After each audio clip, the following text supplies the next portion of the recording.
I was in my comfort zone. I was doing just enough to get by. I was working on a job. They paid me just enough to keep me from quitting, and I worked just hard enough to keep from getting fired. How many know people like that? Blink your eyes if you understand what I'm talking about. I was parked. I knew I could do more. But when my mama died, it took something out of me. When I went through a divorce, it took something out of me. When my best friend died, it took something out of me. I parked. And somebody said that life is like an onion. You have to peel it one layer at a time. And sometimes you cry. Life's going to happen to you when you have a dream. You're going to get slapped around. And don't take it personal. Don't ask, why did this have to happen to me? Why not you? Who would you suggest? You want to give us some names, some email addresses? And don't tell everybody. 80% don't care, and 20% glad it's you. It's called life. Suck it up and move on. Get over it.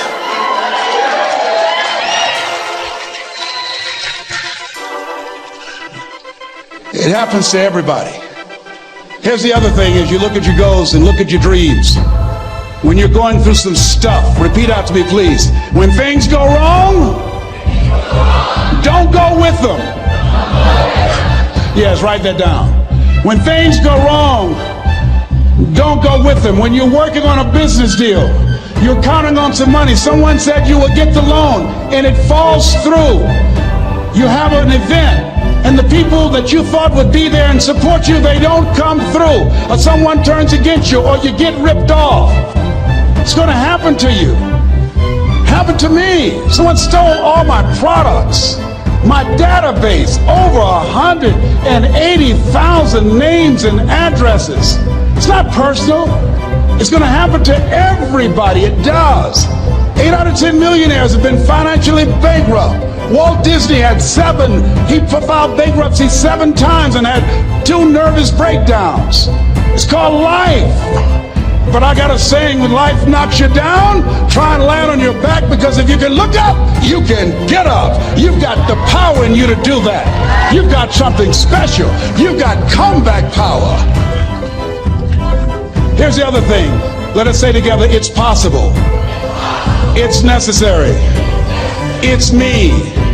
Yes, write that down. It's me. Take ownership for your life. Nobody can live your dream for you but you. Nobody's going to take care of your business like you. Stop coming up with excuses. Don't give yourself permission to continue to live a small life. You can't fit a big dream into a small life. Give yourself permission to go for it, to test yourself, to challenge yourself, to live full. I like the saying, always strive to get on top in life, because it's the bottom that's overcrowded. The reason you're here is because there's something in you that says, I can do more. This just can't be it. There's something in you. There's a calling on your life. There's something in your heart that caused you to get dressed and spend the money to go to seminar after seminar and listen to message after message and speaker after speaker. Because there's something in you that tells you this is not it for you. You have not peaked here. There's more in you that you're expressing. Eye has not seen, ear has not heard, nor has entered the heart of mankind what's in store for you if you challenge yourself, if you persist and persevere, if you take ownership for your life. George Bernard Shaw said the people that make it in this life, they look around for the circumstances that they want, and if they can't find them, they create them. Create what you want. You have the power in you to do more than you can ever begin to imagine, to control your destiny, to make a difference in our children, to make a difference on the planet, to make an impact. Let us say together, it's me. And let us say together, it's hard. Say it like you know it. Say, it's hard. Ladies and gentlemen, it's hard. There are people who have seen their retirements taken away from them by the corporations that they work for. They were within 2 or 3 years of retiring, and they had it taken from them. The number one entrepreneurs in this country now are senior citizens. The number one employer, number two, McDonald's and Walmart. And there's nothing wrong with those jobs. I guarantee you those people did not have a plan to end up living their lives at the end of life with those types of jobs. And they didn't have a plan like you have, and while you're investing in yourself, not to. And it's hard. There are people making choices between purchasing prescription drugs or paying for gas or a mortgage note. It's hard when you're working on a job for 20 years, 30 years, give them some good years, and then they come in and tell you, we've downsized. In other words, you're fired. And then you have to start all over again. How many of you know it's hard? Raise your hands, please. It's hard. And it's not fair. One of the things I like about T. Harv is he talks about work and investing in yourself. It's not fair when people are going up against that kind of stuff to tell them just think positive and be enthusiastic and everything will work out all right. Ain't that kind of party. It's hard. Life will put some knots on your head. I bought my first home for my mother. I was rushing, didn't know what I was doing, and I bought a home that had a lien against it. And they called me, Mr. Brown, yes, there's a lien against your property. We need $55,000 if you're going to stay there. Wait a minute, sir. I just bought this home. The guy told me there were no liens against it. I'm not the one that owe you the money. You should have checked that out, Mr. Brown. Come on. I called my attorney. We followed up. Yes, Les, there's a lien against the property. But he told me there were no liens. He lied, obviously. Oh, my God. He told me he wanted to help me because he admired the fact that I was buying this home for my mother and that he was adopted, and he identified with me. Les, he suckered you. He played you, man. So what?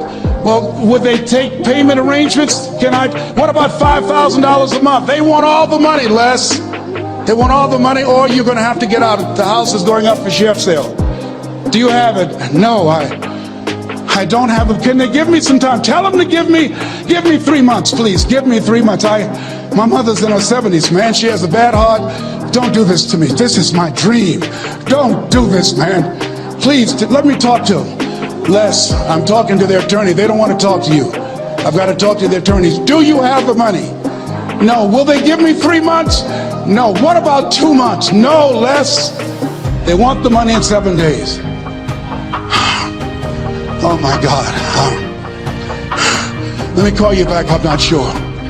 And I walked the floors thinking, God, how could this happen to me? I got to figure this out. I got to figure this out. It seemed like the days are just ticking off. Thursday, I had to call them and let them know. They called me, Les, do you have the money? No, I don't. Friday, you have to leave. The sheriff will be there. You'll have to leave, Les. They're going to take my house. What about my down payment? You lost it, Les. You lost it. Okay. I got to go. Yes. I prayed, Lord, please, if you show me that you're real, if you're really real, you think Paul worked for you, you haven't seen anything. Don't let me lose this house and watch what I'll do for you. I was trying to cut a deal. Have you ever tried to cut a deal? It's amazing how spiritual you get when you get in trouble. You know what I mean? When I was diagnosed with prostate cancer, I was going to bed with the Bible and the Holy Quran and the Science of Mind and Joel Goldsmith, everything I could find. I was praying to Jesus, Yahweh, Melchizedek, everybody. I was calling on everybody. It's amazing. And there I was, walking the floor at 3 o'clock in the morning, and I had to go and wake my mother up. I got on my knees and I said, Mama, I said, I need you to wake up. She said, what's wrong, Leslie? I can hear you walking back and forth. I'm not asleep, son. I said, there's something I need to tell you. She said, your eyes are red. Why are your eyes red? Because I feel so stupid now. Why? we got to move tomorrow. Why, Leslie?